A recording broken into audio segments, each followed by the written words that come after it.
নমস্কার, আমার নাম ডাক্তার পুরু ধবন এবং আজ এই ভিডিওতে আমরা আলোচনা করতে যাচ্ছি যে পার্কিনসন রোগীদের জন্য কোন কোন ড্রাই ফ্রুটস খাওয়া উচিত। এখন আমরা সবাই জানি যে পার্কিনসন হলো ব্রেনের একটি ডিসঅর্ডার। ব্রেনের ভিতরে যে সেলগুলো আছে, নিউরো সেগুলো ক্ষতিগ্রস্ত হচ্ছে, যার কারণে সেগুলো ডোপামিন তৈরি করতে পারছে না বা কম তৈরি করছে। আর যেভাবে আমাদের ব্রেনে ডোপামিন কমতে থাকে, আমাদের ব্রেন এবং মাংসপেশির সমন্বয়ও কমতে শুরু করে। তাই আমাদের এমনভাবে খাবার খাওয়া উচিত যাতে ডোপামিনের পরিমাণ বাড়ে। কোন ড্রাই ফ্রুট ব্রেনের ডোপামিন বাড়াবে? বাদাম, কিশমিশ। ব্রেনের পুষ্টি জরুরি। ব্রেন দুর্বল হলে ভিটামিন, মিনারেল পূর্ণ করতে হবে। এতে ব্রেনের ক্ষতি কমে, মেরামত হয়। ডায়েটে বাদাম, কিশমিশ যোগ করলে ব্রেনের অবনতি কমে। যখন আমরা স্কুলে যেতাম আমাদের ভেজানো বাদাম আর কিশমিশ দেওয়া হতো যাতে আমরা খেতে পারি, কারণ ব্রেনের পুষ্টি জরুরি। যদি ব্রেন দুর্বল হয় তাহলে ভিটামিন, মিনারেল পূর্ণ করতে হবে। এতে ব্রেনের ক্ষতি কমে যাবে এবং মেরামত হবে। আমাদের ব্রেন জটিল কাজ চিন্তা করতে পারবে। যদি ডায়েটে বাদাম আর কিশমিশ যোগ করি, ব্রেনের অবনতি কমবে। সকালে উঠে বাদাম খান। ভেজানো বা না ভেজানো আবহাওয়ার উপর নির্ভর করে। গরমে ভেজানো বাদাম খান, শীতে কমও রাখতে পারেন। 1-0-1-2টি বাদাম ডায়েটে যোগ করুন। এগুলো ব্রেনের জন্য ভালো। ব্রেন হলে ভালো কার্যক্ষমতা হবে। পার্কিনসন রোগীরা মনে করেন সিন্ডোপালিন বা লেভোডোপা খেলে কাজ হবে, সেটা সাময়িক। একইভাবে যদি আমরা আমাদের ডায়েটে বাদাম আর ক্রোধের মতো ড্রাই ফ্রুটস যোগ করি, তাহলে আমরা দেখতে পাবো যে ব্রেনের অবনতি ধীর হতে শুরু করে।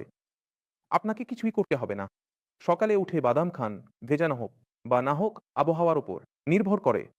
যদি গরমের সময় হয় তাহলে ভেজানো বাদাম খান, আর যদি শীতের সময় হয় তাহলে আপনি কমও রাখতে পারেন। প্রায় 1-0-1-2টি বাদাম আপনার ডায়েটে যোগ করুন, কারণ এগুলো আপনার শরীরের জন্য নয়, বরং আপনার ব্রেনের জন্য। যতটা ভালো ব্রেন হবে, ততটা ভালো ব্রেনের কার্যক্ষমতা হবে, ততটা ভালো আপনার প্রতিক্রিয়া হবে। তাই যেসব পার্কিনসন রোগী মনে করেন যে শুধু সিন্ডোপালিন বা লেভোডোপা খেলে কাজ হবে, সেটা সাময়িক হবে। ধীরে ধীরে আপনার সিন্ডোপালিন বা লেভোডোপার ডোজ বাড়তে থাকবে, কারণ ব্রেনের ক্ষতি অব্যাহত থাকবে। যতটা ভালো ব্রেন হবে, ততটা ভালো ব্রেনের কার্যক্ষমতা হবে, ততটা ভালো আপনার প্রতিক্রিয়া হবে। তাই যেসব পার্কিনসন রোগী মনে করেন যে শুধু সিন্ডোপালিন বা লেভোডোপা খেলে কাজ হবে, সেটা সাময়িক হবে।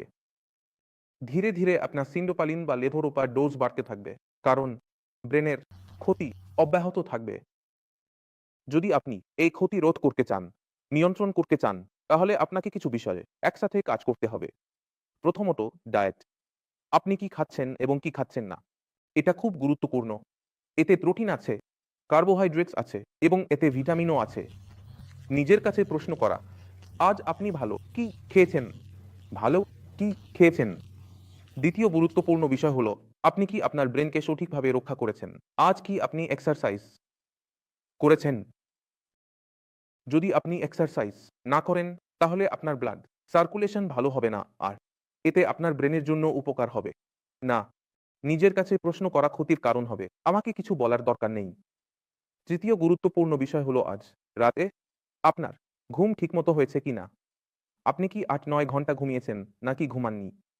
আমরা প্রায় টিভি চ্যানেলগুলোতে, নিউজে বা অন্য কোনো মিডিয়াতে শুনি, দেখা যাচ্ছে যে বলা হয় ৬ ঘন্টার ঘুম যথেষ্ট, কিন্তু যদি আপনি পার্কিনসন রোগী হন, তাহলে আপনাকে অন্তত ৮ ঘন্টার ঘুম দরকার, এবং সেটা যেন বিঘ্নিত না হয়, অর্থাৎ আপনাকে ইউরিনের জন্য উঠতে না হয়। এমন ঘুম আপনার জন্য কেন জরুরি, সেটা আমি আজ এই ভিডিওতে বুঝিয়ে দিচ্ছি। আপনি ভাবুন, যখন আপনি একটা লোহার গাড়ি কিনেন বা একটা পাথরের বাড়ি তৈরি করেন, সেটা তো ১০০ বছর চলতে পারে না। কিন্তু আপনার ব্রেন ১০০ বছর চলতে পারে। কেন? কখনো ভেবেছেন? কারণ এটা চলতে পারে কারণ আমাদের শরীরের প্রতিদিন মেরামতের কাজও চলতে থাকে। যখন আমরা দিনে জাগ্রত আছি, এই ভিডিওটি দেখছি, এই ভিডিওটি শুনছি, তখন আমাদের ব্রেন এই ভিডিওটি দেখার জন্য, শোনার জন্য প্রক্রিয়া করছে। এটা কখন মেরামত করে? এটা মেরামত করে রাতের বেলা। যারা দিল্লিতে মেট্রো শহরগুলোতে, জয়পুরে বা মুম্বাইয়ে থাকেন, তারা তাদের শহরের মধ্যে একটি জিনিস দেখেছেন, সেটা হলো মেট্রো ট্রেন। দিনে মেট্রো ট্রেন চলে, রাতে গিয়ে তার সার্ভিস শুরু হয় এবং পুরো রাত তার সার্ভিস হয়, আর পরের দিন আবার গাড়ি চলে আসে। আমাদের শরীর তখনই ভালো পারফর্ম করতে পারে যখন তার প্রতিদিনের রক্ষণাবেক্ষণ হয়। আর আমাদের রক্ষণাবেক্ষণের সময়টা কখন হয়? যখন আমরা ঘুমাই। যখন আমরা ঘুমাই, তখন আমাদের শ্বাস-প্রশ্বাস ধীর হয়ে যায়, আমাদের হৃদস্পন্দন ধীর হয়ে যায়, আমাদের ব্রেনের কার্যক্ষমতা কমে যায়, আর এই সময় আমাদের শরীরে সব শক্তি একটাই কাজ করে, সেটা হলো মেরামতের কাজ। তাই যদি আপনার ঘুম কম হয়, আপনি যদি 4 ঘন্টা ঘুমান বা 2 ঘন্টা পর উঠেন, তাহলে আপনার সেই কার্যক্ষমতা আসতে পারে না, রক্ষণাবেক্ষণ সঠিকভাবে হয় না। আর এই কারণেই সবচেয়ে বেশি পার্কিনসনের কেস দেখা যায়।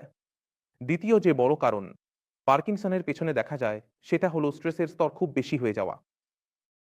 যদি আপনার শরীরে স্ট্রেস থাকে, আপনার ব্রেনের উপর স্ট্রেস আছে, আপনি কিছু ক্রমাগত ভাবছেন, জীবনে কোনো মিস হ্যাপেনিং ঘটেছে, অথবা চাকরিতে কোনো সমস্যা হয়েছে, কিংবা ব্যবসায় কোনো সমস্যা হয়েছে, যদি আপনার ব্রেন সেটা হ্যান্ডেল করতে না পারে, আপনার স্ট্রেস ম্যানেজমেন্ট খারাপ হলে, তাহলে পার্কিনসন আমাদের সবচেয়ে বেশি দেখা যায়।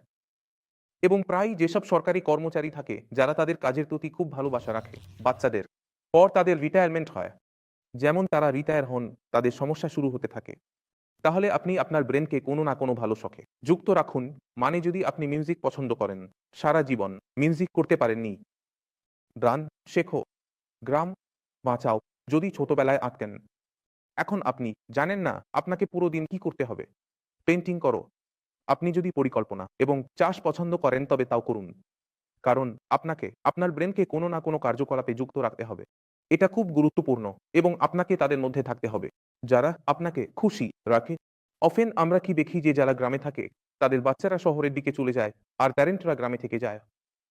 এবং আমরা শহরগুলোর মধ্যে এটা দেখতে পাই যে যেসব প্যারেন্টস ভারতেই থাকছেন, তাদের বাচ্চারা বাইরে গিয়ে সেটেল হয়ে গেছে। যারা প্যারেন্টস যেখানে একা থাকেন, তাদের মধ্যে আমরা পার্কিনসন খুব বেশি দেখি। কারণ কি যে কন্টিনিউয়াসলি যেসব প্যারেন্টরা আছেন, তারা ভাবতে থাকেন যে বাচ্চারা সংগ্রাম করছে, বাচ্চাদের সঙ্গে দেখা করতে পারছেন না, ওদিকে তাদের গ্র্যান্ড চাইল্ডস হয়ে গেছে, তারা তাদের সঙ্গে কথা বলতে পারছেন না। তাহলে খুব গুরুত্বপূর্ণ হলো তাদের মধ্যে থাকা, যারা আপনাকে খুশি রাখতে পারে, যারা আপনাকে সাপোর্ট দেয়, অথবা যারা রাজনীতির কথা বলে, যারা সবসময় নেতিবাচক কথা বলে, তাদের থেকে দূরে থাকা খুব জরুরি।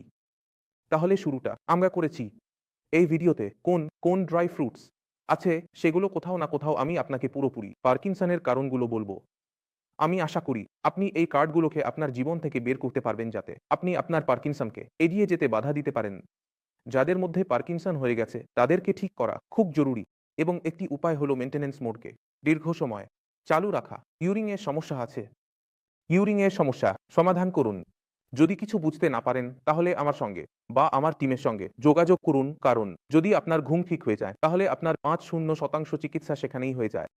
তাহলে আমি আশা করি এই ভিডিও থেকে আপনি অনেক কিছু বুঝে গেছেন। তবুও যদি আপনার মনে কোনো সন্দেহ থাকে, কিছু জানতে চান, আমি এখানে আছি, পুরো টিমও এখানে আছে। আর এর সাথে আমি আপনাদের বিদায় জানাতে চাই। দেখা হবে পরবর্তী ভিডিওতে। ততক্ষণ পর্যন্ত নমস্কার।